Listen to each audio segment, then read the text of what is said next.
మా అమ్మ చాలా ప్రేమగా అడుగుతుంది, ఒక ఆదివారం ఇంటికి రావచ్చు కదా, ఒక్క శనివారం ఇంటికి రావచ్చు కదా అని. కానీ ఇక్కడున్న సినారియోలో ఈ పోటీ ప్రపంచంలో తట్టుకొని ముందుకెళ్ళాలంటే ఖచ్చితంగా చాలా సాక్రిఫైస్ చేయాలి. చాలా సాక్రిఫైస్ చేయాలి.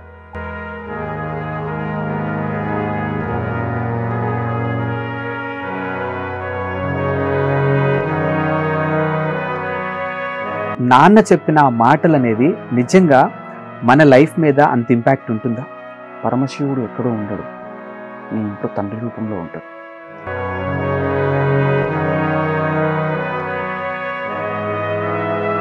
నమస్తే, వెల్కమ్ టు మ్యాగ్నా టీవీ. నేను ఆదిత్య. మారుతున్న టెక్నాలజీకి అనుగుణంగా ప్రతి ఒక్కరు కూడా ఇప్పుడు మెకానికల్ లైఫ్కి అలవాటు పడి బంధాలు, బంధుత్వాలు, ఆప్యాయతలు, అనురాగాలు అన్నీ కూడా గాలికి వదిలేస్తున్నారేమో అనిపిస్తుంది. వీటన్నిటికీ ప్రధాన కారణం డబ్బు. మరి ఆ డబ్బు యొక్క ఇంపాక్ట్ అనేది ప్రస్తుతం ఉన్నటువంటి హ్యూమన్ రిలేషన్స్ మీద ఏ విధంగా ఉంటుంది అనే విషయాలని ఒక తల్లి తన బిడ్డకు, ఎంతో మారాన్ చేస్తున్నటువంటి బిడ్డకు చాలా చక్కని మాటలు చెప్పి గోరుముద్దలతో తన కడుపు నింపుతుంది. అదే తరహాలో, అదే ప్రేమగా ప్రస్తుతం ఈ జనరేషన్కి హ్యూమన్ రిలేషన్స్ గురించి చాలా చక్కగా తన గాత్రంతో సోషల్ మీడియా వేదికగా వినిపిస్తూ ఉంటారు hero, director, writer Raghava Pratap గారు. సో మరి సార్ మనతో ఉన్నారు, వారిని అడిగి మరిన్ని విషయాలు తెలుసుకుందాం. సార్ నమస్కారం. సార్ నమస్కారం. ఎలా ఉన్నారు సార్? ఫైన్. మిమ్మల్ని నిజంగా ఇన్ని రోజుల తర్వాత ఇలా కలవడం అనేది ఐ ఫీల్ సో హ్యాపీ అండి. Thank you. ఎందుకంటే ఒక్క మాటలో చెప్పాలంటే నేను కూడా మీరు మాట్లాడే మాటలకి ఇన్ఫ్లుయెన్స్ అయిపోతూ ఉంటాను. ఐ మీన్ లైక్ అంటే ముఖ్యంగా హ్యూమన్ రిలేషన్స్ మీద కానీ ఈ డబ్బు యొక్క ప్రాధాన్యత ఏ విధంగా ఉంటుందనేది ఐ ఫీల్ అరే నిజమే కదా, ప్రాక్టికల్గా ఆలోచిస్తే ఇది కరెక్టే కదా అనిపిస్తుంది నాకు కూడా.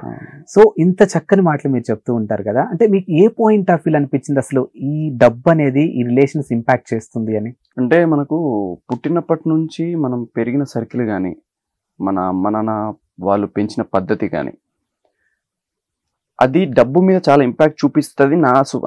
నా అనుభవం వల్ల నాకు తెలిసింది. నాకు రీసెంట్లీ ఏంటి అంటే, ఇప్పుడు మనం చిన్న ఉన్నప్పుడు మీరైనా సరే నేనైనా సరే, ఇప్పుడు మామూలుగా మీ ఏజ్ ఎంతో నేను తెలియదు నాకు, మనం చిన్న ఉన్నప్పుడు హాస్టల్ నుంచి ఇంటికి వెళ్తే డాడీ ఏమడుగుతాడు, ఏరా టైంకి తింటున్నావా, ఎలా ఉంది హాస్టల్, ఇలా ఉంది. ఇప్పుడు వచ్చిన జనరేషన్లో నేను చూసిన వాళ్ళు ఏమడుగుతారు తల్లిదండ్రుల వాళ్ళని, ఏంటి మార్క్స్ ఎలా వస్తున్నాయి, ఏంటి సబ్జెక్ట్ ఏమైనా ఉందా పరిస్థితి అంటే. ఒక అబ్బాయి కాలేజీ నుంచో హాస్టల్ నుంచి ఇంటికి వెళ్ళంగానే టైంకి తింటున్నావా అని బాగోగులు అడిగే స్థాయి నుంచి మార్కులు ఎలా వస్తున్నాయి, మరి ఏందనుకుంటున్నావు అనే స్థాయికి దిగజారిపోవడం వల్ల మనిషి యొక్క, అంటే ఇప్పుడు రాబోయే తరం, ఇప్పుడైతే మా జనరేషన్ వాళ్ళు కానీ, తర్వాత ఇప్పుడు వచ్చే జనరేషన్ వాళ్ళు ఏమైందంటే సంపాదించాలి, మనీ సంపాదించాలి, ఎట్టయినా సరే మనీ సంపాదించాలి, వీళ్ళ నోర్లు మూయించాలి. ఇది రెండు దారి తీస్తుంది అన్నట్టు. ఒకటి మంచివే కావచ్చు, వాడు ఎట్లయినా కష్టపడి చదివి డబ్బులు సంపాదించడం కావచ్చు. రెండు, అది ఏ రకంగానే కావచ్చు, అది చెడు రకంగానే కావచ్చు. దీనివల్ల ఏంటంటే డబ్బు అది డబ్బు మనిషిలా మారిపోతున్నాడు ప్రతి ఒక్కరు. మీరు అబ్జర్వ్ చేయండి, 90s బ్యాచ్లో ప్రతి ఒక్కరు గవర్నమెంట్ ఎంప్లాయీస్ గాను, లేకపోతే ఇప్పుడు నేను as a actor, as a director, as a రైటర్గా నేనున్నా, నా జూనియర్స్ అంతా ఇన్ఫ్లుయెన్సర్గా సెటిల్ అయ్యారు. అంటే నా జూనియర్స్ అంతా ఇన్ఫ్లుయెన్సర్స్ గాను, లేకపోతే ఒక టెక్నికల్ డిపార్ట్మెంట్స్ అట్లా. అంటే వాళ్ళ మైండ్ సెట్ చూడండి, షార్ట్ కట్ ఇందులో చేయాలి, లైక్ ఒక కలర్ఫుల్ లైఫ్ ని ఇమాజినేషన్ చేసుకోవడం వల్ల ఏదైనా సరే బ్రాండ్ మీద ఆధారపడింది. ఇప్పుడు ఒక మనిషి నడుస్తున్నప్పుడు మా నాన్న చెప్పింది ఏంటంటే, ఒక మనిషి మనకు వాల్యూ ఎప్పుడు ఇవ్వాలి, ఒక మనిషి నడుస్తూ ఉంటే వాడు ఒక మనిషిలా కనపడకూడదు, ఒక లైబ్రరీలా కనపడాలి. ఇప్పుడేంటి, ఒక మనిషి నడుస్తూ ఉంటే బ్రాండ్ కనపడాలి. అంటే ఒకప్పుడు ఒక మనిషి నడుస్తుంటే ఆ మనిషితో మాట్లాడితే నీకు అలాగే కూర్చుండిపోవాలి, నీ యొక్క రోజులు గడిచిపోవాలి, నీ మేధస్సు కానీ, నీ యొక్క తెలివి కానీ, నీ యొక్క ప్రశ్నలకి సమాధానం దొరకాలి. ఇప్పుడు అది కాదు, బ్రాండ్ ఉండాలి. అది అలవాటు పడడం వల్ల ఇది పాకుతుంది అనమాట, అంటువ్యాధి. బ్రాండ్ అనేది అంటువ్యాధి. వీడు ఈ బ్రాండ్ వాడుతున్నాడు, అరే ఈమె ఈ బ్రాండ్ వాడుతుంది, ముఖ్యంగా వాళ్ళకి ఎక్కువ ఉండిద్ది, ఈమె బ్రాండ్ వాడుతుంది మనం కూడా వాడాలి, అరే ఈమె చైన్ వేసుకుంది మనం కూడా ఎక్స్ట్రా ఏదైనా చూపెట్టాలి, పక్కోడికి మనదేంటో చూపెట్టాలి అనే దగ్గర నుంచి స్టార్ట్ అవుతుంది అసంతృప్తి. అక్కడి నుంచి స్టార్ట్ అవుతుంది యుద్ధం డబ్బు గురించి. అది ఇంకా ఎంతవరకు సాగుతుంది అనేది అది అది మనం అది దానికి ఫుల్ స్టాప్ అనేది ఉండదు. నీకు ఎప్పుడైతే సంతృప్తి ఉందో నీ దగ్గర ఏముంది చాలు. మీరు ఇప్పుడు రాగానే ఒక మాట అన్నారు, నేను నవ్వా, గుర్తుందో లేదా మీకు? సార్ మీ కార్ని ఇక్కడ పార్క్ చేయండి సార్ అంటే, కారా సరే వస్తున్నా ఆగండి సార్ అన్న. అంటే ఏంటి అంటే నేను ఒకటే చెప్తా, ఒక మనిషి నేను మాట్లాడే విధానాన్ని బట్టి మీరు నన్ను ఊహించుకున్నది ఇక్కడ. అది నా మాటల వల్ల వచ్చింది తప్ప నేనేం చూపెట్టలేదు మీకు. First time this is the first meet మనది. సో నీ మాటలు, నీ ప్రవర్తన, నీ బిహేవియర్ వల్ల నీ స్థాయి పెరుగుతుంది, బ్రాండ్ వల్ల కాదు. అది ఇప్పుడున్న జనరేషన్లో తెలియడం కష్టం. అండ్ నేను పర్టికులర్గా మిమ్మల్ని ఇంటర్వ్యూకి పిలిచినప్పుడు కూడా, అంటే ఇంటర్వ్యూ గురించి మనం మాట్లాడుకున్నప్పుడు కూడా, హ్యూమన్ రిలేషన్స్ మీద నేను ఖచ్చితంగా మీతో మాట్లాడాలి, మీతో కూర్చోవాలని నేను అనుకున్నాను. ఎందుకంటే బికాజ్ నేను మిమ్మల్ని ఫాలో అవుతుంటాను కాబట్టి ఐ ఫీల్ నాకు చాలా మంచిగా అనిపించింది. ఎందుకంటే నేను కంప్లీట్గా emotional kid and complete family kid. నేను కూడా రెగ్యులర్గా అమ్మతోని, నాన్నతోని, నా క్లోజెస్ట్ ఫ్రెండ్స్ తోని రెగ్యులర్గా నేను మాట్లాడుతూ ఉంటాను. సో మీ విషయానికి వస్తే వీటన్నిటి గురించి చాలా చక్కగా మాట్లాడుతూ ఉంటారు. పర్టికులర్గా ఈ జనరేషన్ పిల్లలు కూడా అరే రాఘవ ప్రతాప్ గారు చెప్తుంటే వినాలి అనే వేలో కూడా కనిపిస్తూ ఉంటుంది నాకు. సో మీరు అంటే లైక్ ఇంత బాగా మాట్లాడుతున్న మీ ఫ్యామిలీ బ్యాక్గ్రౌండ్ ఫ్యూ వర్డ్స్ తెలుసుకోవాలనుంది నాకు యాక్చువల్గా. నాన్న గవర్నమెంట్ టీచరు. మార్నింగ్ లేవగానే తన పనులు తను చేసుకొని వీళ్ళు లేచాడా లేదని చూసి సాదా సీదా ఒక సైకిల్, తొందరగా వెళ్ళాలి, టైంకి వెళ్ళాలి, మాట పడొద్దు అనే ఒక భావన, దాంతో వీడు స్కూల్కి వెళ్తున్నాడా లేదా, వీని మైండ్లో ఏం నడుస్తుందని ఒక ఆలోచన. ఈ అమ్మ చేసి పెట్టిన తర్వాత తినేసి వెళ్ళిపోయి కరెక్ట్ మళ్ళీ టైం అయిపోయిన తర్వాత వచ్చి అలసిపోయి వీడు హోంవర్క్ చేస్తున్నాడా, అలాంటి వ్యక్తిత్వం ఒక సాదా సీదా మా నాన్న. ఆయన వల్లే నిజం చెప్పాలంటే నాకు ఈ భావనలు కానీ ఇవన్నీ అంటే ఒక ఏమో మా మామయ్య పోలికలు కూడా వచ్చాయంటారు నాకు. బేసికలీ మహబూబ్ నగర్ డిస్టిక్, నాది కూడా నాగర్ కర్నూలు డిస్టిక్ నాది, నాగర్ కర్నూలు నుంచి. బట్ డాడీ వాళ్ళేమో తాడూరు, అక్కడే ఆ డిస్టిక్, ఆ పల్లెటూరు అనమాట, చిన్న పల్లెటూరు. మమ్మీ కొల్లాపూర్ పక్కనే ఇంకొకటి. సో మా నాన్న ఎప్పుడు ఒకటే చెప్తుండేవాడు, మా అమ్మ హౌస్ వైఫ్, మా నాన్న గవర్నమెంట్ టీచర్. మార్నింగ్ లేవంగానే నువ్వు చేయాల్సిన ఫస్ట్ పని ఏంట్రా అంటే బెడ్షీట్ మడత పెట్టి లైట్ ఆఫ్ చేయి, ఫ్యాన్ ఆఫ్ చేయి.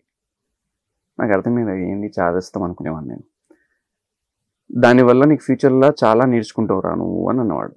నాకు అర్థం కాల. నా బెడ్షీట్ నేను మడత పెట్టి ఫ్యాన్ ఆఫ్ చేస్తే నేను నేర్చుకునేది ఏంటి? నమ్మండి, బికాస్ ఆఫ్ దట్ నాకు లీడర్షిప్ క్వాలిటీస్ వచ్చాయి. ఎక్కడికైనా వెళ్తే ఫస్ట్ ప్రిఫరెన్స్ అనేది నాకే ఇస్తారు, వీడు చూసుకుంటాడు ఇదంతా. ఇది ఎలా చెప్పగలుగుతున్నారు మీరు అంటే, నేను ఎప్పుడైతే హైదరాబాద్కి వచ్చానో 2015 ఆ టైంలో ఒక హాస్టల్లో ఉండేవాడిని. ఆ హాస్టల్లో నాకు తెలిసిన 2-3 ఫ్రెండ్స్. పక్క రూమ్లో నేను ఎప్పుడైనా ఒంటరిగానే ఉండేవాడిని, నాకంటూ ఒక సపరేట్ రూమ్ ఉండేది, ఆ రూమ్లో నేను ఒంటరిగా ఉండేవాడిని. నేను ఏమన్నా ఒకవేళ ఆ రూమ్లో ఎవరైనా ఉన్నా కూడా నా కోసం వెళ్ళిపోయేవాళ్ళు. పాపం అరే అన్న ఉంటాడు రా, అన్న ఏదో రాసుకుంటుంటాడు అని చెప్పేసి వెళ్ళిపోయేవాళ్ళు. ఒక్కనే ఉండేవాడిని. ఇంకా నాకు ఏమన్నా ఆడిషన్స్ ఉన్నా చేసుకుని వచ్చేవాడిని. అక్కడ చుట్టుపక్కల వాళ్ళు నన్ను అబ్జర్వ్ చేశారు. మార్నింగ్లో ఏమైనా చేసి ఎవరన్నా బెడ్షీట్లు ఇట్లా వేస్తే పక్కకి ఇటు పెట్టడం, అక్కడ ఫ్యాన్ ఆఫ్ చేస్తుంటే ఫ్యాన్ ఆఫ్ చేయడం, ఇవన్నీ సీసీ కెమెరాలో మా హాస్టల్ ఓనర్స్ చూడడం. ఎక్కడన్నా వెళ్ళిపోతే హాస్టల్ మొత్తం నాకు అప్పగించడం. ఓకే. సో ఆ బాధ్యతలు నా మీద పెట్టడం, ఇవన్నీ చేయడం జరిగింది. దాని తర్వాత నేను కొన్నిసార్లు వేరే ప్లేస్కి వెళ్ళినా కూడా ఫుడ్ గురించి చెప్పడం, వీళ్ళకి ఇలా పెట్టండి. సో దీనివల్ల ఏమైపోయిందంటే ఎక్కడో తెలియని మా నాన్న యొక్క మాటలు నన్ను ప్రోత్సహించినాయి, ఇవి యూజ్ అయ్యాయి, నాకు ఇన్ఫ్లుయెన్స్ చేసాయని నాకు అనిపించింది. ఆయన 100 మందికి పాఠాలు చెప్పాడు, అవి పుస్తకాల్లోని పాటలే, కానీ ఈయన తెలియని పాఠాలు ఏవో నాకు నేర్పించాయి నాకు అవి. సో అవి యూజ్ అయ్యాయి నాకు చాలా. అండ్ పర్టికులర్గా ఇప్పుడు ప్రస్తుతం ఈ జనరేషన్లో చూసుకుంటే, మన చిన్నప్పుడు అమ్మమ్మ, తాతయ్య, అత్త, మామ, బాబాయ్, పిన్ని, పెద్దనాన్న ఇలా చాలా కంబైన్డ్ ఫ్యామిలీలో ఉండేది. ఇప్పుడు ఏంటంటే నాకు నువ్వు నీకు నేను అన్నట్టుగా ఒక బాల్కనీలో సాంగ్స్ వేసుకుంటూ ఉన్నాను. సో ఈ ఇంపాక్ట్ అనేది ఇప్పుడున్న నెక్స్ట్ జనరేషన్ మీద ఏ విధంగా ఉంటుంది అసలు అంటే, నేను ఒకటి చెప్తా, నేను 90s బ్యాచ్, బరాబర్ 90s బ్యాచ్ నాది. నాకు మా నాన్న వాళ్ళ ఫ్యామిలీ ఎలా ఉండిద్ది అంటే చాలా జాయింట్ ఫ్యామిలీ. కలిసామంటే ఇంక అది నీకు ప్యాకెట్లో నుంచి వ్యాలెట్ పడిపోయినా కూడా అక్కడ ఉన్నావంటే అబ్బా చాలా బాబు ఇది అనే సిచ్యువేషన్కి వెళ్ళిపోతాను. అది నేను ఇంతకుముందు చెప్పాను కదా, ఇంటికి రాగానే నువ్వు అడిగే పద్ధతి ఏదైతే ఉంటుందో అది కొంతమంది దగ్గరికి వెళ్ళనివ్వదు పిల్లల్ని. ఓకే. అంటే అబ్బాయి దగ్గరికి వెళ్తే ఇప్పుడు ఏం అడుగుతారో అనే ఆలోచన ఎప్పుడైతే వచ్చిందో రిలేటివ్స్ ని వదిలేస్తారు. మీ నాన్న ఏదైతే నేను అడుగుతాడో నీ రిలేటివ్స్ ఎందుకు అడగరు అదే మాట అడుగుతారు. సో ఆటోమేటిక్ గా నీకు వెళ్ళాలా వద్దు ఇది ఎందుకురా బాబు నా పని నేను చేసుకుంటే అయిపోతుంది అనే క్వశ్చన్ ఇప్పుడు వచ్చిందో ఇంకా బంధాలు ఇవన్నీ బాంధవ్యాలు ఇవన్నీ ఏమి ఉండవు. డబ్బు మాత్రమే మన మైండ్ లో ఉంటది, పని లేకపోతే ఇంకొక వ్యసనం ఏదైనా పెట్టుకుంటాడు. అంటే జనరల్ గా బంధువులే రాబంధువులా పీక్ తింటున్నారని కొంతమంది మాట్లాడుతూ ఉంటారు. సంవేర్ ఏమంటారు, మనకి ఏదైనా కష్టం వచ్చిందంటే మాత్రం ఖచ్చితంగా బంధువులు కుటుంబ సభ్యులు మాత్రమే నిలబడతారు అంటారు. ఈ రెండింటిని ఎలా చూడొచ్చండి? అంటే నా ఉద్దేశ ప్రకారం బంధువులు 2 రకాలు ఉంటారు. రాబంధువులు ఉంటారు, ప్రియ బంధువులు కూడా ఉంటారు. ఓకే. ఇప్పుడు నేను కష్టాల్లో ఉన్నప్పుడు నన్ను ప్రోత్సహించింది మా అక్క. She the big pillar to me. అంటే ఆమె ఇంకా నాకు ఏంటి అంటే పారా నీకు నేనున్నా, ఆమె ఏం చేయకపోయినా సరే నేనున్న పారా అని ఒక మాట అనేది నిన్ను ఎంత ప్రోత్సహిస్తుంది అంటే ఆ ఒక్క మాట చాలు. నువ్వు పడిపోయి ఉన్నా సరే నువ్వు పడిపోతున్నావు అని తెలుసా, నేనున్నా నేను కాపాడుతా. ఆ మాట మన ధైర్యం తీసుకొచ్చి ఆ కొద్దిసేపు అని పట్టుకోవాలనిపిస్తుంది. ఏదైనా సరే వాడు కింద పడుతున్న మనిషిని కూడా, వాడు ఒక బిల్డింగ్ మీద నుంచి కింద పోతున్న మనిషిని కూడా వాడు అయిపోయింది అనే సిచ్యువేషన్ నేను ఉన్నారా నేను కాపాడుతాను అనగానే అరే వీడు పట్టుకున్నంత సేపు నేను పట్టుకోవాలనే వానికి ఎక్కడున్న ధైర్యం వస్తుంది వాడికి. సో ఒక్క మాట చాలు. సో కొంతమంది ఆ మాట చెప్పేవాళ్ళు నాకు ఫస్ట్లో మా అక్క, ఇంకా మా నాన్న మా అమ్మ అంటారా వాళ్ళు ఎప్పుడు నా వెంటే ఉంటారు. ఇంకా నా బ్రదర్స్ కానీ వాళ్ళు ఎప్పుడు నేను స్ట్రగుల్స్లో ఉన్నప్పుడు కానీ ఎప్పుడు నాకు ఆ తేడా చూపెట్టలేదు. నా కజిన్స్ కానీ ఎప్పుడు తేడా చూపెట్టడాలు కానీ ఇవన్నీ చేయదు. మా ఫాదర్ సైడ్ అసలు టోటల్ డిఫరెంట్. అంటే నేనేంటి అంటే అందరు గవర్నమెంట్ ఎంప్లాయీస్, తర్వాత ఇంజనీర్స్, డాక్టర్స్, వీళ్ళు నేను మాత్రమే డిఫరెంట్ క్యాండిడేట్ అనమాట. నేను ఒక్కనే ఒక దగ్గర కూర్చొని నేను ఆలోచిస్తుంటే అట్లా అని చెప్పేసి నాకు స్పెషల్ కేటగిరీ, నాకు స్పెషల్ రెస్పెక్ట్ ఉండేది. నన్ను ఒక స్పెషల్గా చూసేవాళ్ళు బాగా. అంటే నన్ను ఎక్కడ ఎందుకురా ఏదో చూసుకోరా ఎందుకు ఇండస్ట్రీ అని ఈ టైప్ ఆఫ్ ఎప్పుడు నన్ను డిస్కరేజ్ చేయలేదు. నీకు వస్తుంది లేరా వదిలే మస్తు అంటారు, మస్తు మాటలు అంటారు, నేను ఏమైనా లేట్ వచ్చినా ఎవరేమన్నారు అని ఒక క్వశ్చన్ వేయడం. ప్రతి ఒక్కరు నాకు బాగా సహకరించే వాళ్ళే. బట్ మనం ఇంకా రాబందుల గురించి మనం మాట్లాడద్దు ఎందుకు, అంతే. అండ్ కమింగ్ టు ప్రజెంట్ సినారియోలో చూసుకుంటే భార్యాభర్తల మధ్య గొడవలు అనేవి చాలా ఎక్కువగా జరుగుతూ ఉంటాయి. సో ముఖ్యంగా అంటే ఒక ఆడపిల్ల తల్లికి ఫోన్ చేసి ఏం చెప్తుంది అని అంటే, అమ్మ మా అత్త నన్ను ఇలా అనింది, మా ఆడపడుచు ఇలా అనింది, లేదా నా భర్త ఇలా చేస్తున్నాడు, లేదా ఇలా మాట్లాడుతున్నాడు అని చెప్పేసి ఆడపిల్ల ఎప్పుడైతే తల్లి కంప్లైంట్ చేస్తుందో, తల్లి కూడా తన బిడ్డకి చెప్పాల్సిన జాగ్రత్తలు ఎవరో ఒక్కరిద్దరు చెప్తున్నారు తప్పితే మిగతా వాళ్ళంతా నిన్ను అలా పెంచాం ఇలా పెంచాం వాడేవాడు నిన్నడానికి వచ్చే ఇంటికి ఇట్లా మాట్లాడుతున్నటువంటి పేరెంట్స్ ని కూడా మనం చూస్తున్నాం వస్తున్నటువంటి సినారియోలో. సో ఈ అవేర్నెస్ అంటే ఎందుకు గతంలో ఇలా లేదు, సర్ది చెప్పే వాళ్ళు ఉండేవాళ్ళు, బట్ ఇప్పుడు ఎందుకు ఇలా జరుగుతుందంటే ఏం చెప్తారు? అంటే నేను భార్యాభర్తల గురించి మాట్లాడేంత పెద్ద వక్తనైతే కాదు, but girl friend boy friend గురించి నేను ఇప్పుడు ఎగ్జాంపుల్ ప్రేమ గురించి నేను మాట్లాడగలుగుతా. నేను ఒకటే మాట్లాడతా, నీ చుట్టూ ఉన్న మనుషుల యొక్క మాటలు నీ మైండ్ చేంజ్ చేస్తాయి, అవతలి వాళ్ళ యొక్క వ్యక్తిత్వాన్ని కూడా చేంజ్ చేస్తాయి. ఆ వ్యక్తిత్వాన్ని కూడా నువ్వు అంటే ఇప్పుడు నేను ఎగ్జాంపుల్ నేనున్నా, నా గురించి మీకు 10 మంది మంచిగా చెప్తారు, ఎవరో ఒకరు 2-3 బ్యాడ్గా చెప్పొచ్చు. నీ మైండ్లో నా గురించి 10 మంది బ్యాడ్గా చెప్పింది దృఢంగా నువ్వు ఉంచుకోగలిగితే అది నీకు పరగబడదు, అది నీకు అసలు నువ్వు కేర్ చేయవు దాన్ని, నువ్వు అసలు కేర్ చేయవు, నువ్వు అసలు పట్టించుకో. కానీ ఇప్పుడున్న జనరేషన్లో ఈ సొసైటీలో అబ్బాయి కానీ నేను అమ్మాయి ఒక జెండర్ అని చెప్పాను, ఎవరికైనా సరే జీవితం అని ఒక తెల్ల పేపర్ అని అనుకుంటే ఆ తెల్ల పేపర్ మీద బ్యాడ్ అనే ఒక చిన్న బ్లాక్ మార్కింగ్ మాత్రమే పట్టుకుంటారు, మిగతా తెల్ల పేపర్ అంతా వదిలేస్తారు అన్నట్టు. ఆ వైట్ పేపర్ అంతా వదిలేసి ఓన్లీ ఆ బ్లాక్ మార్కింగ్ మాత్రమే పట్టుకుని ఇది ఎట్లయితుంది ఇది కాదు. ఇప్పుడు నేను ఇంత ఉన్నా నేను ఇలా ఉన్నా నిలబడ్డా, నా ఫేస్ మీద మార్గం ఫస్ట్ నువ్వు దాన్నే చూస్తావు. సో అలాగే లైఫ్లో కూడా తప్పుని మాత్రమే చూడడం ఆపేసి రీజన్స్ వెతుక్కునే వాళ్ళు ఎవరైతే లేదు ఉండాలి, వీళ్ళతోనే ఉండాలి, ఇతనితోనే ఉండాలి అని రీజన్స్ వెతుక్కునే వాళ్ళు ఎవరు ఉంటారో చూసావా, వాళ్ళు లైఫ్ లాంగ్ ఉండగలుగుతారు. ఓకే. ఇప్పుడున్న జనరేషన్లో ఏంటి అంటే వదిలేయి అనేవాళ్ళు ఎక్కువ, లేదు చేంజ్ చేసుకొని ఉండు అనేవాళ్ళు తక్కువ. ఓకే. నేను relationships like current you know wrong connection ఇస్తే లైఫ్లో చాలా పెద్ద షాక్ తింటావు. కరెక్ట్ కనెక్షన్ ఇస్తే నీ లైఫ్ ఒక బల్బులా వెలుగుతుంది. నువ్వు అది కనెక్షన్ మనం చూస్ చేసుకోవాలి అనమాట. సో లైఫ్లో ఎప్పుడైనా సరే చుట్టుపక్కల వాళ్ళ మాటలు కానీ, మనం ఒక పర్సన్ సెలెక్ట్ చేసుకున్నాము అంటే ఏదేమైనా కానీ ఆ మనిషి ఎంత పెద్ద తప్పు చేసినా కానీ ఆ మనిషిని మార్చుకునే విధంగా ఉండాలి. లేదు మార్చుకునే విధానం లేకపోతే అక్కడితో ఆపేయడమే మంచిది. అంటే లైక్ ఒక మనిషి గురించి పరిగెత్తడము, ఒక మనిషి గురించి ఒకరితో మాట్లాడి, అంటే నేను ఒకటే మాట్లాడతా బ్రదర్, ఈ రోజులలో నువ్వు ప్రేమగా అన్నం పెట్టొచ్చు ఆ మనిషికి, కానీ నీ చేతిని ఏదో రోజు నిందిస్తారు. నువ్వు ప్రేమగా అమ్మాయి కళ్ళని నీ కళ్ళతో చూడొచ్చు, ఏదో రోజు అవే కళ్ళు నిన్ను చాలా చులకనగా చూస్తాయి. నీ మనసు ఆ మనసుని చాలా గాఢంగా ప్రేమించి ఉండొచ్చు, కానీ ఏదో రోజు నీ మనసుని ఆ మనసు చాలా ఘోరంగా నిందిస్తుంది. ఆ రోజు కోసం నువ్వు ప్రిపేర్ అయ్యి ఉండాలి.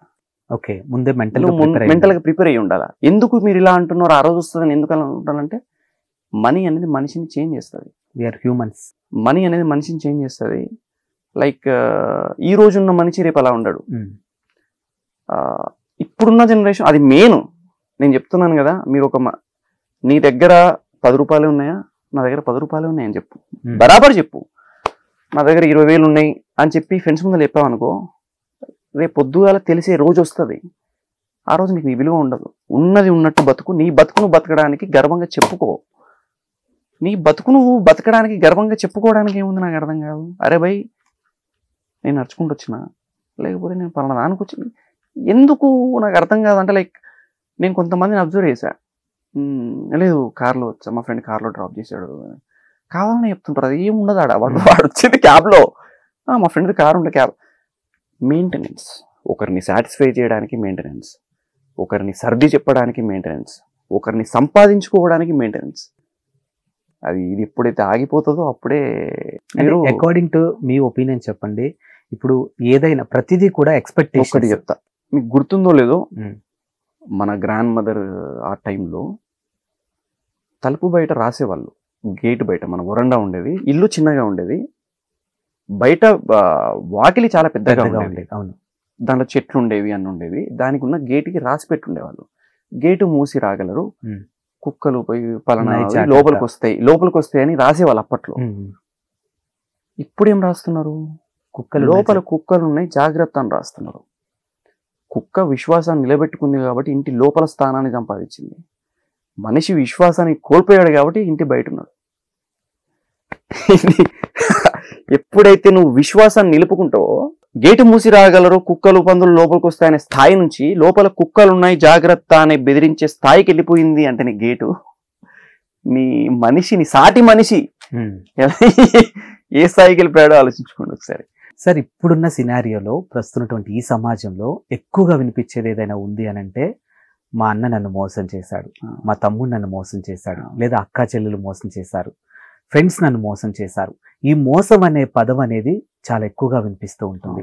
వీటన్నిటికీ ప్రధాన కారణం మీరు అన్నట్టు ఈ బ్రాండ్ లైఫ్కి అలవాటు పడా, లేకపోతే డబ్బు అనేది శాసిస్తుంది కాబట్టి ఆ డబ్బుని వీళ్ళు శాసించాలని ఏంటి అసలు? అంటే నేను ఒకటే చెప్తా, ఎప్పుడైతే ఎక్స్పెక్టేషన్స్ పెరుగుతాయో మనిషి ఆలోచన విధానం మారిపోతుంది. ఎక్స్పెక్టేషన్స్ ఎప్పుడు పెరుగుతాయి, ఎదుటి మనిషి లోపల చూసిన ఎదుటి మనిషి లోపల ఉన్న డబ్బుని కావచ్చు, లేకపోతే ఏదైనా కావచ్చు, నీకు అంతకు మించి కావాలి అనుకోవడం అనేది అక్కడి నుంచి స్టార్ట్ అవుతుంది. అక్కడి నుంచే కుళ్ళు, కుతంత్రాలు, ఈ మోసాలు అనేవి స్టార్ట్ అవుతాయి. ఇప్పుడు నా దగ్గర చిన్న పిప్ స్కూటీ ఉండేది ఒకప్పుడు. చిన్న పిప్ స్కూటీ ఉన్నప్పుడు కూడా నేను అదే బండి మీద వెళ్ళేటప్పుడు నాకు కొంచెం గిల్టీనెస్ ఉండి నా బండి దూరంగా ఆపేసి నేను వెళ్ళేవాడిని.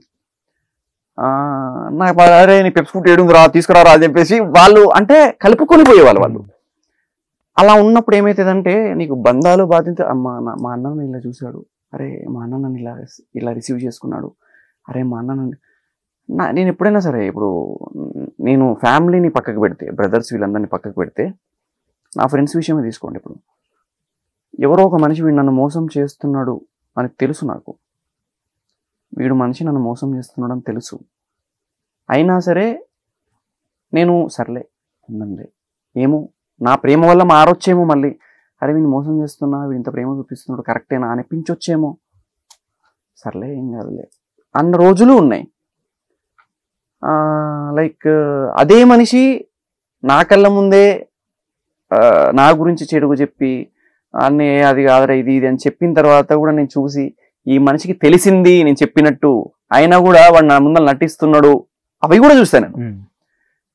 ఇవన్నీ జరుగుతున్నప్పుడు మనిషి మైండ్ ఆటోమేటిక్గా మోసాన్ని కోరుకుంటుంది.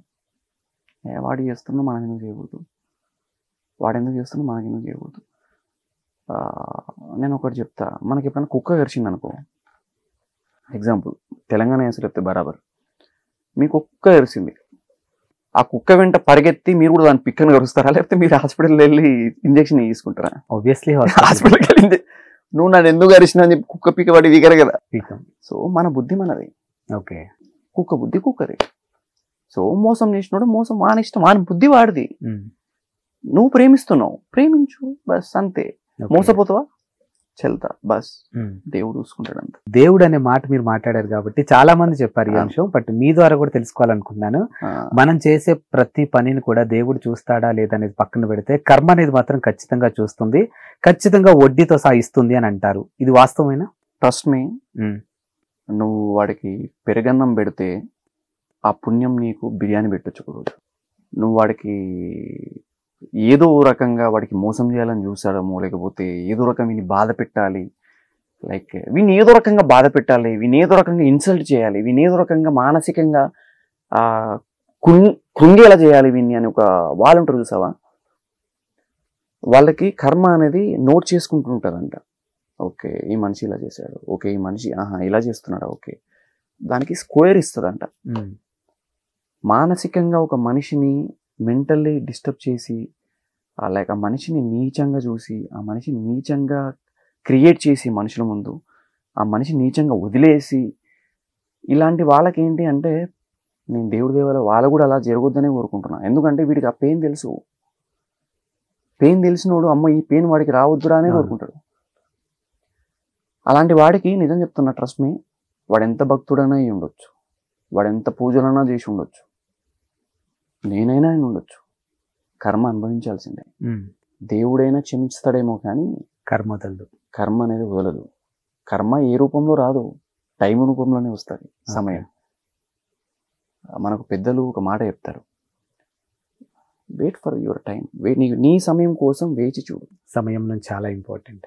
నీ సమయం కోసం వేచి చూడు. ఇప్పుడు నీ సమయం కాదు అంటే ఏదో కర్మ అనుభవిస్తున్నావు, నీ సమయం కోసం వేచి చూడు. Time heels you. టైం అనేది నేను హీల్ చేస్తూ ఉంటుంది, కర్మ అనేది నేను హీల్ చేస్తూ ఉంటుంది, నిన్ను చేంజ్ చేస్తూ ఉంటుంది, నిన్ను నెక్స్ట్ టైం ఈ తప్పు చెయ్యకూడదు అని సరిదిద్దుతూ ఉంటుంది. సో టైం అనేది నీకు ప్రతిదీ చూపిస్తుంది, టైం అనేది నీకు ప్రతిదీ నేర్పిస్తుంది. టైం అనేది అబ్బా ఆ మనిషిని నేను ఎందుకు బాధ పెట్టా ఆ రోజు, ఆ మనిషిని నేను ఎందుకు ఇంత ఇలా చేశా అని ప్రూవ్ చేస్తుంది టైం అనేది. Just wait for the time. అంటే నా పర్సనల్ ఒపీనియన్ ఒకటి, అంటే నేను ఫేస్ చేసింది ఒకటి మీతో షేర్ చేసుకోవాలనుకుంటున్నా.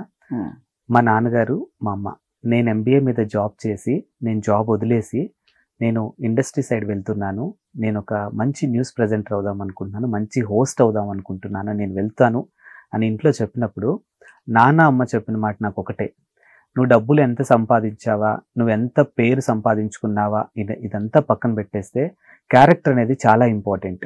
నువ్వు ఎంత సంపాదించినా, నువ్వు ఎంత పేరు ప్రఖ్యాతులు సంపాదించుకున్నా కూడా నీ క్యారెక్టర్ని నువ్వు చాలా జాగ్రత్తగా కాపాడుకో. ఆ ఇంపాక్ట్ అనేది నీ ఒక్కడితో ఉండదు, ఎంటైర్ ఫ్యామిలీ మొత్తానికి ఉంటుంది.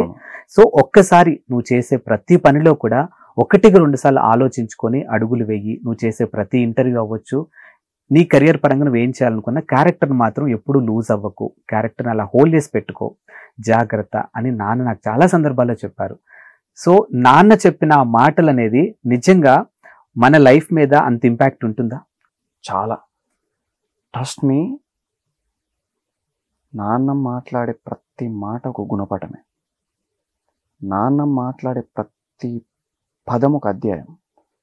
నేను చెప్తున్నా కదా, అసలు నాన్న మాట్లాడే మాటలు, నేను నా ఒక్క తండ్రి గురించి మాట్లాడట్లా, మీ తండ్రి గురించి మాట్లాడుతున్నా, నా తండ్రి గురించి ప్రతి ఒక్క ఫాదర్ గురించి మాట్లాడుతున్నా. నేను ఒకటి నమ్ముతా, చాగంటి గారు ఎప్పుడు ఒక మాట చెప్తాడు, పరమశివుడు ఎక్కడో ఉండడు, నీ ఇంట్లో తండ్రి రూపంలో ఉంటాడు. ఈ డబ్బు సంపాదించడం వల్ల వాళ్ళందరినీ మనం దూరం పెడుతుంటాం అనమాట. ఒక సిచ్యువేషన్స్లో సంవత్సరంలో నువ్వు ఎన్నిసార్లు పోతావు ఊరికి అంటే, నిన్ను ప్రేమించిన వాళ్ళని సాటిస్ఫై చేయడానికి వీళ్ళని నువ్వు ఎన్నిసార్లు కలుస్తున్నావు సంవత్సరంలో? నువ్వు బతకడానికి, నీ తల్లిదండ్రులని గౌరవంగా ఒక స్థానంలో పెట్టడానికి వాళ్ళని ఎన్నిసార్లు కలుస్తున్నావు? అంటే నువ్వు ఎన్నిసార్లు సంవత్సరంలో వీళ్ళని ఒక స్థాయిలో పెట్టడానికి, నువ్వు డబ్బు సంపాదించడానికి వాళ్ళని ఎన్నిసార్లు కలుస్తున్నావు? అంటే ఎలా డబ్బు అనేది ఎంత నీచంగా దిగజార్చింది ఒక్కసారి ఆలోచిస్తే. డబ్బు చాలా నీచమైంది బ్రదర్. సో మనం డబ్బు కోసం పరిగెత్తడంలో, డబ్బు ఎవరి కోసం సంపాదిస్తున్నాం? ఫ్యామిలీ కోసం. డబ్బుని సంపాదించడానికి పరిగెడుతూ నీ వెనుకున్న అమ్మ నాన్న ఎన్నిసార్లు తిరిగి చూస్తున్నావు నువ్వు? ఒకసారి తిరిగి చూస్తే అప్పుడు అర్థమవుద్ది, అరే అమ్మ నాన్న వయసు అయిపోతుంది, పరిగెడుతూ ఉంటావు. దానికోసం పరిగెత్తాలా, వెనక్కి తిరిగి చూస్తూ ఉండాలా? నువ్వు ఒక్కసారి పరిగెట్టడం ఆపేసావనుకో పడిపోతావు. ఇప్పుడు ఏంటి పరిస్థితి? ఇప్పుడున్న జనరేషన్లో ఉన్న పరిస్థితి ఇదే. సో నీకు లైఫ్లో ఎప్పుడైనా సరే, నేను ఇప్పుడు ఒక డిసిషన్ తీసుకున్నది ఏంటి అంటే, టైం దొరికితే ఫస్ట్ అమ్మ నాన్న దగ్గరికి వెళ్దాం, కాసేపు వాళ్ళతో ఉందాం అనే టైంలోనే ఇంటికి వెళ్ళామనుకో, ఆ పరిస్థితి, ఆ పరిసరాలు, ఆ మాటలు ఉండనివ్వవు అక్కడ. Not only mother, not only father, నీకు ఇష్టమైన వాళ్ళని తీసుకో, నీ గర్ల్ ఫ్రెండ్ను లేకపోతే ఎవరినో తీసుకో. వాళ్ళని చూసి వాళ్ళ కోసం పరిగెడుతున్నప్పుడు, వాళ్ళ బాగోగుల కోసం పరిగెడుతున్నప్పుడు, వాళ్ళకి ఏదైనా చేసి పెట్టాలి, లేకపోతే వాళ్ళని చూసుకోవాలని పరిగెడుతున్నప్పుడు వెనక్కి తిరిగి చూడాల్సి వస్తుంది. నువ్వు వెనకని జీవితం ఏంటి? ఇది దేంతో ముడిపడి ఉందయ్యా అంటే డబ్బు. ఇప్పుడు మీరు ఎలాగో పేరెంట్స్ గురించి తీసుకొచ్చి మీరు ఎమోషనల్ అయ్యారు కానీ యాక్చువల్గా నేను కూడా ఈ విషయం చాలాసార్లు నన్ను నేను క్వశ్చన్ చేసుకున్నాను. నా పేరెంట్స్కి ఎప్పుడు చెప్పే సందర్భం రాలేదు, కానీ ఇప్పుడు వచ్చిందని నేను అనుకుంటున్నాను. మా అమ్మ చాలా ప్రేమగా అడుగుతుంది, ఒక ఆదివారం ఇంటికి రావచ్చు కదా, ఒక్క శనివారం ఇంటికి రావచ్చు కదా అని. కానీ ఇక్కడున్న సినారియోలో ఈ పోటీ ప్రపంచంలో తట్టుకొని ముందుకెళ్ళాలంటే ఖచ్చితంగా చాలా సాక్రిఫైస్ చేయాలి. ఆ సాక్రిఫైస్ చేసే భాగంగా పేరెంట్స్ ని దూరం అవుతా ఉంటాం, కానీ వాంటెడ్లీ వాళ్ళని దూరం చేయాలని అయితే కాదు. అంటే ఒకటే బ్రదర్, మనం ఏదైనా ఫంక్షన్కి అటెండ్ అవ్వకపోయినా, ఏదన్నా అటెండ్ అవ్వకపోయినా, ఏంటి అబ్బాయి రాలేదు, ఏంటి సిచ్యువేషన్, ఏంటి అని క్వశ్చన్స్ అడుగుతూ ఉంటారు వాళ్ళని. వాళ్ళకి బాధే, వాళ్ళు మనని అరే వీడు ఇంటి, వాళ్ళకి ఉంటుంది, వాళ్ళకి బాధే. అంటే ఎందుకు మీ అబ్బాయి మీ మాట వినడా, ఏంది రమ్మంటే రాడు అనే ఒక క్వశ్చన్ ఉంటుంది. అదేంటి అంటే, మనం పరిగెడుతున్న పరుగు దేనికోసం పరిగెడుతున్నామో అర్థం చేసుకున్న వాళ్ళైతే చాలా హ్యాపీ. మా అమ్మ అడిగిందే తప్ప ఒక్క రోజు కూడా మా నాన్న ఒకసారి వచ్చిపోరా అని అడగల. కానీ ఒక్కసారి అడిగిండు, అది గుర్తొచ్చే ఎమోషనల్ అయ్యా అంతే. అదే మీరు చెప్తారు, నాకు కూడా అదే బాగా అనిపించింది. అంటే ఆయన ఎప్పుడు సామాన్యంగా అడగడు, ఒకసారి వచ్చిపోరా అని అడగలే. అంటే మనం ఎప్పుడైతే కొలాప్స్ అయిపోతామో ఇంకా అన్ని రోజులు మనవి కావు. కొన్ని రోజులు మనం మన స్నేహితుడి వల్ల చాలా నవ్వుతాం, చాలా ఆనందంగా ఉంటాం. మరొక రోజు మన శత్రువు వల్ల మనం బాధించబడతాం. అదే మరొక రోజు మనం ప్రేమించిన మనిషి వల్ల చులకనైపోతాం. వీళ్ళందరినీ సాటిస్ఫై చేయడానికి మన తల్లిదండ్రులని దూరం చేసుకో. అంటే నీకు ఎక్కడ కూడా నీకు ఒక దొరకదు. నువ్వు అంటే లైక్ టైం వెతుక్కోవాల్సి వస్తుంది. నువ్వు టైంని వెతుక్కోవాల్సి వస్తుంది. అమ్మ నాన్న కోసం, నాన్న ఏదైనా ఫంక్షన్కి అటెండ్ అవ్వాలన్నా, ఏదైనా దానికోసం. ఇప్పుడు మీ దగ్గరికి వచ్చా, దీనికి ముందు ఒక ఇష్యూ అయింది.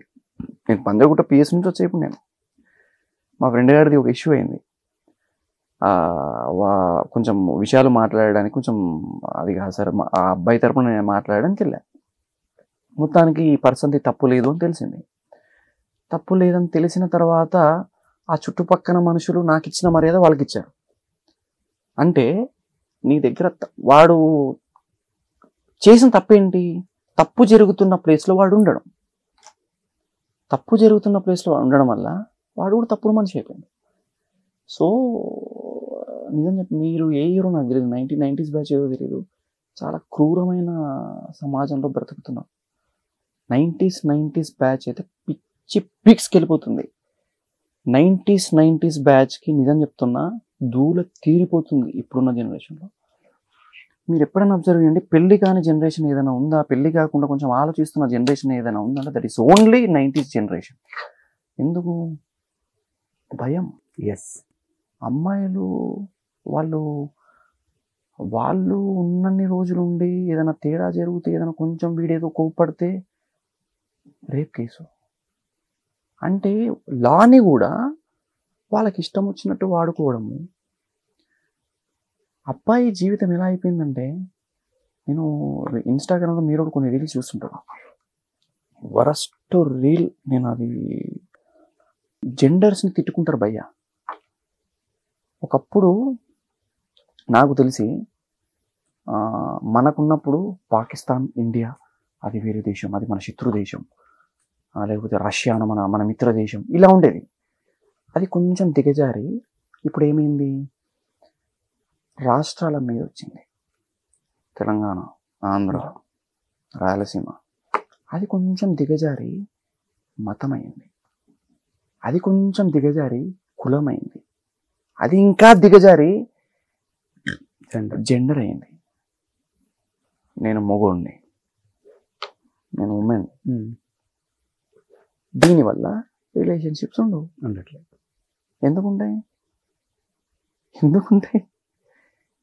నేను ఇప్పుడు ఎగ్జాంపుల్ నేనున్నా, మా అమ్మతో నేను ఎలా ఉన్నానో అది నాకు నేర్పించింది రేపొద్దున నా భార్యతో ఎలా ఉండాలో. మా నాన్న మా అమ్మని చూసుకునే విధానం నాకు నేర్పించింది భార్యని ఎలా చూసుకోవాలో. నేను ఇప్పుడు మా నాన్న, ఇప్పుడు మా అమ్మ ఉంది, మా అమ్మ ఏదైనా సంథింగ్ ఇప్పుడు ఫంక్షన్లో ఏదైనా ఉందనుకో, మా నాన్న దగ్గర హ్యాండ్ బ్యాగ్ పెట్టిపోతుంది. మా నాన్న ఇట్లా పట్టుకుంటాడు హ్యాండ్ బ్యాగ్ని. నేను రేపు పొద్దుగా నా గర్ల్ ఫ్రెండ్ లేకపోతే నా వైఫ్, నేను బరాబర్ పట్టుకుంటాను hand bag. I'm proud to be, నేను ప్రౌడ్గా ఫీల్ అవుతా. ఆ టైంలో నా గర్ల్ ఫ్రెండ్ హ్యాండ్ బ్యాగ్ పట్టుకుని నిలబడడం బరాబర్ ఫీల్ అవుతా నేను. అది నువ్వు ఆ టైంలో నేను మొగోను నేను పట్టుకుంటా, బరాబర్ ఉండదు రిలేషన్షిప్.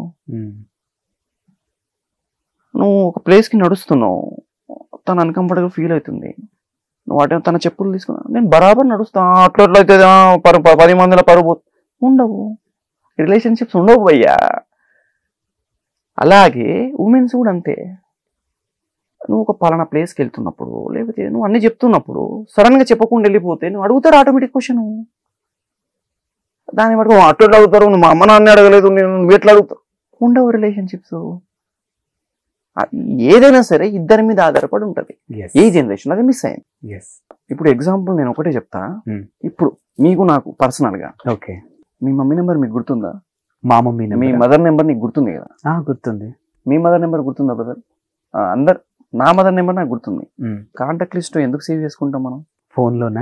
ఫోన్లో కాంటాక్ట్ లిస్ట్ లో ఎందుకు సేవ్ చేసుకున్నారు మీరు? అమ్మ అని నెంబర్ ఎందుకు సేవ్ చేసుకున్నారు మీకు గుర్తుంటే?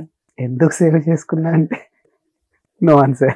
ఎప్పుడైనా గుర్తుపెట్టుకోండి, మా అమ్మ నెంబర్ నాకు గుర్తుంది, మీ అమ్మ నెంబర్ నీకు గుర్తుంది. గుర్తు లేని నెంబర్లని కాంటాక్ట్ లిస్ట్ లో మనం సేవ్ చేసి పెట్టుకుంటాం. మీ అమ్మ నెంబర్ మీ నా నెంబర్ గుర్తు పెట్టుకుంటాం, మనం ఎందుకు సేవ్ చేసి పెట్టుకుంటాం? సరే, ఒక ఆప్షన్ ఏంటి, సడన్ గా ఏమైనా ఎమర్జెన్సీ మనకి ఏమైనా వచ్చినప్పుడు అరే ఎవరైనా ఉన్నారా అని చూసి చేసుకోవడం, అది పక్కన పెట్టండి. మనం ఎందుకు సేవ్ చేసుకుంటాం నెంబర్ అంటే మన మైండ్ ని మనం ప్రిపేర్ చేస్తున్నాం.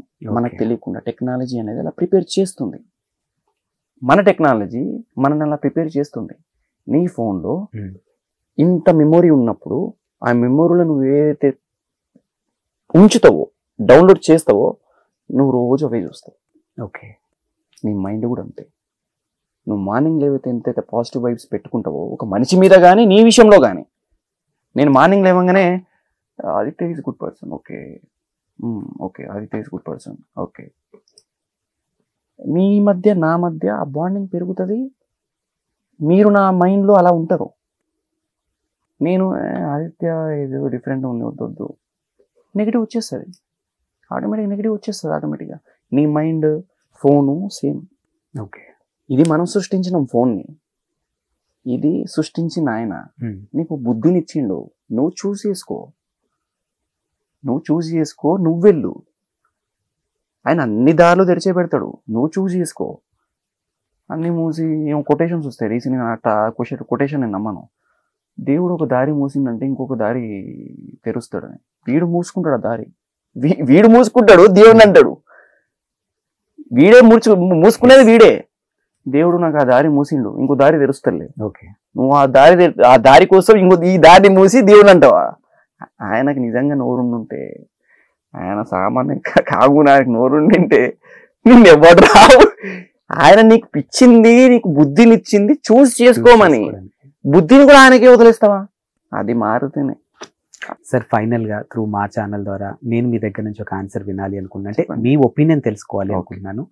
ప్రస్తుతానికి డబ్బు అనేది కేవలం బ్రతకడానికి మాత్రమే అనే రోజుల దగ్గర నుంచి ప్రస్తుతం డబ్బే అన్నిటినీ శాసిస్తుంది అనే రోజుల వరకు మనం వచ్చాం. సో ఇవన్నీ మార్పు జరగాలంటే ఏం జరిగితే మార్పు వస్తుంది అనేది మీ ఒపీనియన్ చెప్పండి. కష్టం బ్రదర్, మారదు. డబ్బు విషయంలో జరిగిన మాటల్ని కానీ, డబ్బు విషయంలో జరిగే విషయాల్ని కానీ నువ్వు మార్చడానికి వెళ్తే నువ్వు రోడ్డు పాలవుతావు. సో ప్రస్తుతానికి డబ్బుతో ఏదైనా కొనొచ్చు అంటారు, నిజంగా కొనొచ్చా? ఇప్పుడున్న జనరేషన్లో అన్ని కొనొచ్చు, ప్రేమలతో సహా. Depends on persons. మీ అందరినీ అనను. ఇప్పుడు మీ అమ్మ ప్రేమ కానీ, మా అమ్మ ప్రేమ కానీ, ఇది మనం డబ్బుతో వెలగట్టలేము. అది కానీ కొన్ని కావాలి అనుకుంటే నువ్వు ఉండాల్సిందే, మినిమం మెయింటైన్ చేయాల్సిందే. అది చాలా క్రిటికల్ పొజిషన్. అది ఆ పొజిషన్ అనేది ఓన్లీ 90s బ్యాచ్కే తెలుసు. ఎందుకంటే మనం పూర్తిగా టెక్నాలజీ లేని లైఫ్ నుంచి నోకియా మెసేజ్, ఆ బ్లూటిక్లు ఉండవు మనకు. మెసేజ్ వెళ్ళిందా లేదా ఆ టెన్షన్ ఉండదు, మెసేజ్ చూస్తుందా లేదా టెన్షన్ ఉండదు, మెసేజ్ పంపించినావా లేదా అంతే. ఒక్కరోజు ఛార్జింగ్ పెడితే నెక్స్ట్ డే ఉండేది, వారం రోజులు ఉన్న రోజులు ఉన్నాయి నోకియాది. అలాంటి జనరేషన్ నుంచి మనకు స్టేటస్ పెడితే వీడి స్టేటస్ నేను చూడాలి, కానీ వీడికి నేను కనపడకూడదు అనే స్థాయి వరకు వచ్చాం. ఇలా వచ్చిన వాళ్ళకి ఆటోమేటిక్గా కొంచెం డిస్టర్బింగ్గానే ఉంటుంది ఈ కల్చర్ కానీ, ఈ జనరేషన్ కానీ. ఓకే, కొంతమంది ఇది ఇప్పుడు నాలాంటి వాళ్ళని కొంతమంది ఏమంటారంటే, మరి చాలా ఇష్టం అయిపోయింది, వీడు ఎప్పుడు పుట్టాల్సిన వాడు ఇప్పుడు పుట్టింది అంటారు. నేను ఇప్పుడు నిజం చెప్పాలంటే నేను పబ్లిక్ కల్చర్ చూసా. నేను యాజ్ యాక్టర్గా నేను మోడర్న్గా ఉంటా, నేను పాష్గా ఉంటా, నేను అన్నీ చేస్తా. నా కల్చర్ నేను మర్చిపోను. నేను ఇప్పటికీ ఇంటికి వెళ్ళానంటే నేను పెరిగిన టెంపుల్ వాతావరణం అంతా ఒకసారి చూస్తా. టెంపుల్కి వెళ్తా, మా అమ్మ ముందు కూర్చుంటే అమ్మ వెనకాల చేతులు పెట్టుకొని కూర్చుంటా. నేను యాక్టర్ని తోపని ఇక్కడ కూర్చోవడం ఏంటని నాకు ఉంటుందా? లేదు, ఎందుకు ఉంటుంది అది? అది ఎప్పుడైతే వచ్చిందో సత్యనాష్. అంతే. Thank you sir. Thank you so much.